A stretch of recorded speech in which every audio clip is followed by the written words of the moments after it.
Our Prime Minister has had words with Winston Peters over his Nazi comments. The rhetoric is damaging and it's unhelpful and it causes division. It doesn't drive civility in our politics. And today, Mr Peters was sure in a mood. We're not listening to either yours crap, actually. Has the Prime Minister asked you to pull your head in, Mr Peters? Have you lying last night? Has the Prime Minister asked you to pull your head in? Last night. You stop lying, mate. Have you been asked to pull your head in, Mr Peters? Other politicians weighing in. It's so unhinged, it's like the door fell off. It's frankly utterly embarrassing. When it comes to the example he used, it's not the one I would have used, I think. If David Seymour's going, oh, that one's a bit touchy, son, then you got to check yourself before you rickety-wreck yourself, that's for sure. Well, do you know what? I reckon he said that because he was one-upping Seymour, because Seymour compared it to South African apartheid, and Winston said, well, here's, the Holocaust. Yeah.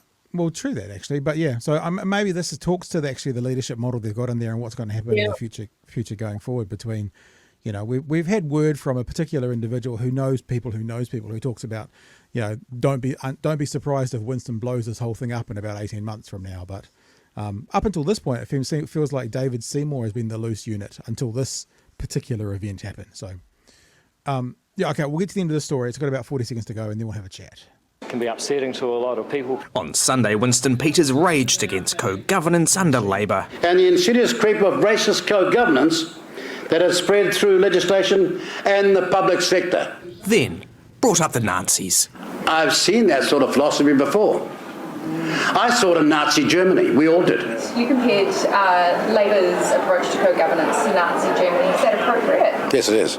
Now, Mr Peters wants you to believe he wasn't talking about Labour and co-governance at all, but Te Pāti Māori saying last year that Māori have superior genetics. Even though they've just played the clip where he said, yes, it's appropriate to make that comparison, he's now walking it back. That's how he could have walked it back if he hadn't done that, perhaps, with an honest expectation, but he just said it's fair to make the comparison. So he's already outed himself that this is not the reason. You feel sorry for him? Why's that?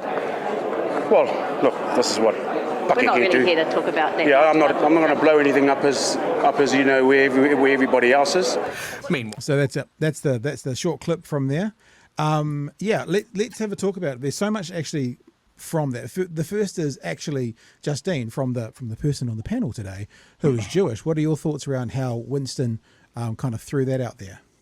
Yeah, look, I mean, to be honest, it's a form of Holocaust denial and minimization to compare Nazi Germany and what happened as a result of the Nazi regime to co-governance. So we can, he can say whatever he wants to say about it. Ultimately, we all know that equivalence is so earth-shatteringly deranged or unhinged, as Chloe put it, that it actually, really belittles the Holocaust. So, I truly think this is one of the most high-profile anti-Semitic incidents in recent New Zealand history. I think it's a big deal, and I'm really surprised at the kind of reaction. I mean, look, Chris Hipkins had a point where you have a drunk uncle, at a wedding or at Christmas that says something unhinged like this. But, it's the Deputy Prime Minister. So, I think it's significant, unfortunately.